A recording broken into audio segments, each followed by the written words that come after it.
Sometimes what we want is comfort, but what we really need is some courage. Sometimes we want sympathy, but what we're really missing is strength. Sometimes we just want somebody to feel sorry for us, but what we need is somebody that will challenge us. So when you grow weary and when you're tired and worn out, you might want the coach to tell you, hey, why don't you come sit on the bench and take a drink? You've worked hard, that's enough for the day. But maybe what we really need is a coach to say, suck it up, get in the game, finish this thing, you've got this. And so for preparation of challenges that lie ahead, a good coach will prepare you. A coach will say things like, you gotta be willing to hit the gym, you gotta train harder, rep it out, get in the weight room. And so there's some of this language in Hebrews 12, 1-3. The author is challenging believers, don't give up. He first reminds the reader that they are surrounded by this great cloud of witnesses to whom they should listen. And the faith and the faithfulness of what we call the Hall of Fame in Hebrews 11 gives us a confidence to keep believing and a courage to keep going. The next thing the Hebrew writer says to those who are growing weary and to those who might be losing heart, verse 1, let us throw off everything that hinders and let us throw off the sin that so easily entangles. Now this phrase, throw off, it means to lay something down beyond reach, where you can't get to it again. So the writer is speaking to people who are tired and worn out, and he wants them to identify the weight that they've been carrying and then to set it down and kick it away. When we identify what's tripping us up or slowing us down, it allows us to move forward. But it's not always easy to identify the weight, especially if we've been carrying it for a long time. But this is not just a suggestion. This is a direct charge to use all of your strength, whether physical or emotional, and to push it away. So the challenge then is to identify these things in your life that are weighing you down and don't keep carrying them. Do something about it. So two things specifically we should identify: everything that hinders and the sin that so easily entangles.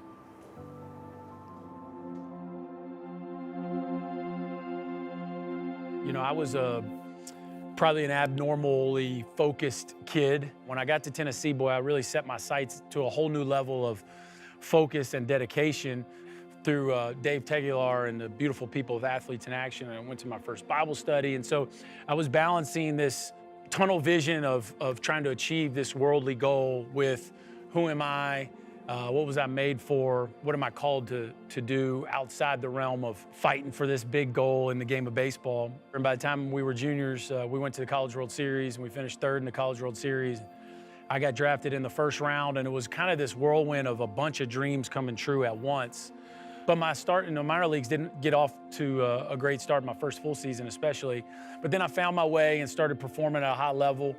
But really 2005 is where my career began. I made the team out of camp, had an okay rookie year, but had a monster postseason and hit a home run to finish a game which won us a playoff series. At that point, I thought my career was just starting. I thought, you know, I'd play in a bunch of these and have another couple dozen big moments in my playoff career, and turned out that was it. And at that point, the game had started to become unfulfilling to me. I really started to question my motivation to play, and I was kind of at a crossroads at that point. Athletes, of course, will use weight for training purposes to build strength and endurance, but no athlete would ever compete with carrying extra weight. They want to get rid of it so they'll be free and strong and light. That's especially true if you're a runner. Runners today try to avoid any kind of extra weight. I read one study that showed for every extra pound, it adds 1.4 seconds to every mile. So running shoes are rigorously tested to make sure they're as light as possible, but can still get the job done. Casual joggers, we don't have to worry about that stuff, right? We carry our phones, our water bottles, it's fine. But a dedicated runner will throw off everything that slows them down. If they're really serious, they'll cut their hair, they'll even weigh their shoelaces because they know that every ounce adds up and every ounce hinders. So that word hinders here, it's actually a noun that means any kind of weight. The New Living Translation puts it this way, verse 1, let us strip off every weight that slows us down. There are some common weights that most of us struggle with, that most of us find ourselves carrying.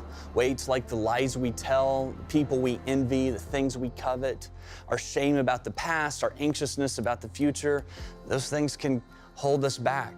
Even the lack of faith or unbelief or religious rules can all be hindrances to keep us from the race God has called us to run. So all these weights, they're not the same for everyone, but there are some dead weight that a lot of us struggle with, and maybe we have been for a long time. A weight that doesn't even weigh very much. If you carry it long enough, it can reach a point where you just can't keep going, and that's when you tend to give up. So in 2009, my wife was pregnant with our second child. You know, in utero, we found out he had a lot of problems, and so it was a really trying time. We didn't exactly know what we were in for, but they knew through a 4D ultrasound that he had a problem with his gut. They didn't know what it was exactly, but summer 2009, I'm off playing, and my wife's in this high-risk pregnancy, and we already have a child. Boy, it was rough. You know, going to the field, I would get ill. I didn't want to do it, so I was working through all that and really leaning on God. And she has our son, and you talk about hitting your knees, man. I know for me, the turning point was when I just said, God, if he's yours, he's yours. If he's ours, we'll serve you well with it. You know, I just was at that point where I was trusting God with whether he was going to make it or not. And sure enough, gut started working. We started feeding him, and he made it.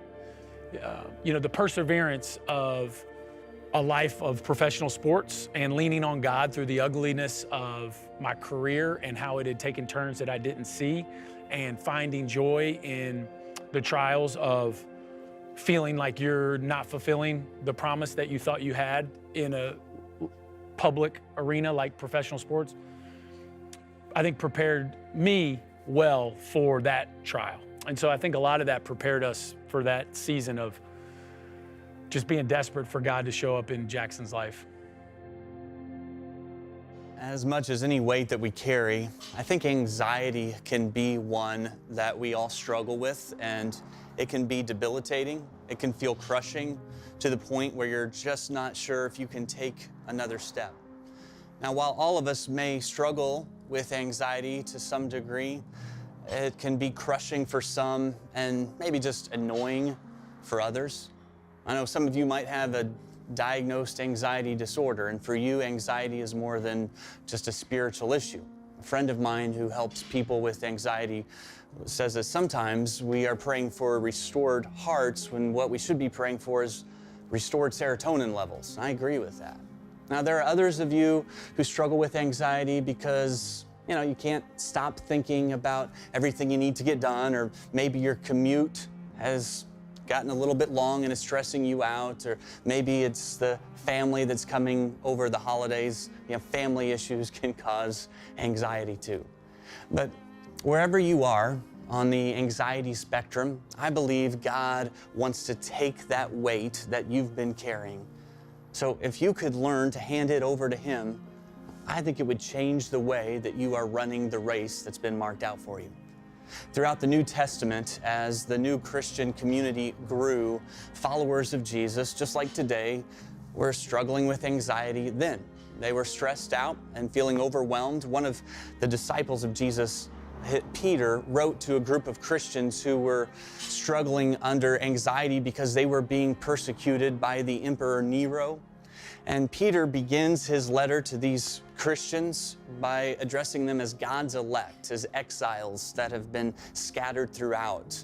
They have been driven from their homes. They have been living as refugees. They've lost their jobs. Their possessions have been seized. And they have a lot of weight that they've been asked to carry as they run this race, a lot of anxiety. And here's what Peter says to them. 1 Peter chapter 5, verse 7. It says, "Cast all your anxiety on Him because He cares for you." Oh, okay, so that's it then, Peter? We just cast it on God and problem solved? Hey, everybody, Peter figured it out. This is what you do. You just push this button and all your anxiety goes away. I mean, I'll admit that if you struggle with anxiety, what we read here seems simplistic at best. Maybe even a little bit offensive, depending on what kind of weight you're carrying. If someone says to you, this is all you do, just cast your anxieties up on God, and it feels a little bit too easy. And yet, as you study this passage of Scripture, what you'll find is the word cast is not the word of like a fisherman, of casting and then bringing it back to you. It's this idea of transferring weight. It's not that you just let it go into thin air and it stops being a problem, but you now are saying, God, you carry something that I can't carry. So if you really believed that God cared for you, how would you feel about this verse? I mean, it says cast your anxiety on him because he cares for you. If he really cares for you, I mean, whether or not you believe it changes whether or not this verse is possible. So that's the challenge, is to identify what's causing us anxiety and then to intentionally transfer that weight over to God and let him carry it because he cares for you.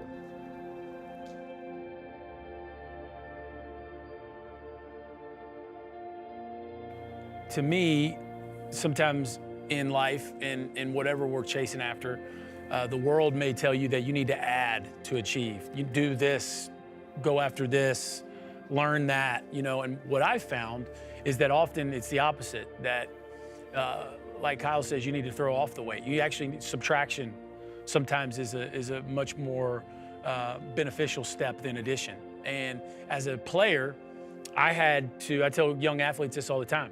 If you want your goals in this sport, much more likely that you need to get rid of certain things than to add certain things. You need to say no to certain temptations, to certain lifestyle choices, maybe certain relationships, so that you can focus on what it is that you choose to desire. I think the season of going through my son's medical situation, the beauty of that, when God puts you in that, is nothing else matters.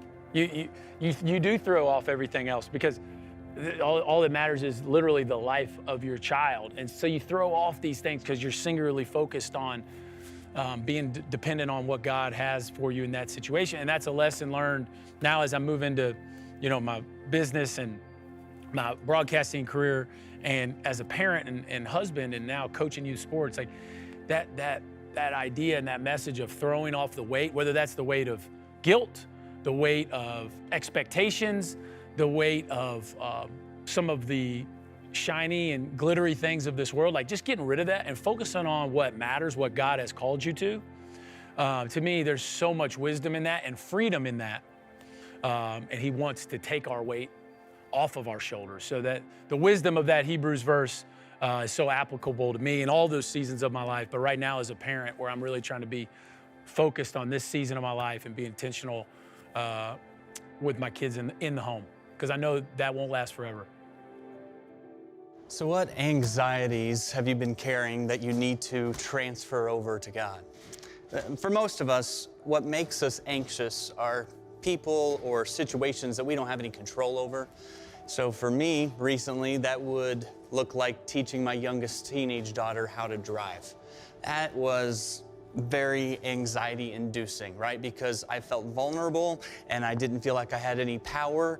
And she did pretty good most of the time. Once in a while, she would get her lefts and rights mixed up, which is, terrifying, actually. And I would be in the passenger seat and I would have a death grip on the dashboard and I would slam on brakes that don't exist. Why? Because I wasn't in control. So what's an area like that in your life where you feel anxious because you don't have control? Maybe it's a relationship, or maybe it's like finances, and there's some things about your finances that you can control, but there's some things you can't. And Peter says, cast your anxiety on the Lord, but how do we do that? Well, the verse before, verse 6 of 1 Peter 5, gives us a clue. It says, humble yourselves before the Lord under God's mighty hand, so he will lift you up in due time. And then Peter says, cast all your anxiety on him because he cares for you. So let's unpack that for a minute. One way pride leads to anxiety is pride makes me self-centered.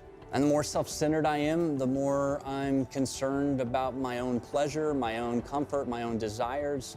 And the more I focus on those things and how I don't have those things, the more anxious I'm going to feel. Pride refuses to ask for help.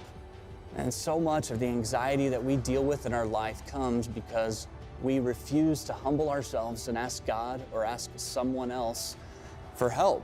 We insist on carrying the weight on our own, and it creates anxiety. And pride also has control issues. As mentioned before, anxiety comes when we face things that are uncontrollable, and pride demands that I have control of a situation, and pride keeps us from humbling ourselves and surrendering things to God that we can't control. So look, God cares for you. He loves you. He sees you in your struggle. He sees you in your brokenness. He understands what you're going through. And when He sees you, He is moved with tenderness and compassion. His desire as a father is for you to not bear this weight alone. He wants to take it from you. He wants you to be unhindered. He wants you to be free. So what weight do you need to transfer over to God? Cast your anxiety on Him. He cares for you. Hebrews 12 challenges us to throw that weight off, everything that hinders, so that we can run the race the way we were designed to run the race.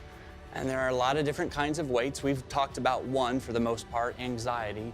But whatever you're carrying, whatever it is, just know that Jesus can set you free from what is weighing you down. If you imagine a child who's struggling to carry a heavy suitcase, the father sees the child struggling and says, "Can I carry that for you?" The child can continue to struggle and continue to carry the weight, or the child can say to the father, "Would you carry the weight for me?" Maybe that's a conversation you need to have with God. He would love to take that weight off your shoulders so that you can be free to run your race with all of the strength that you have.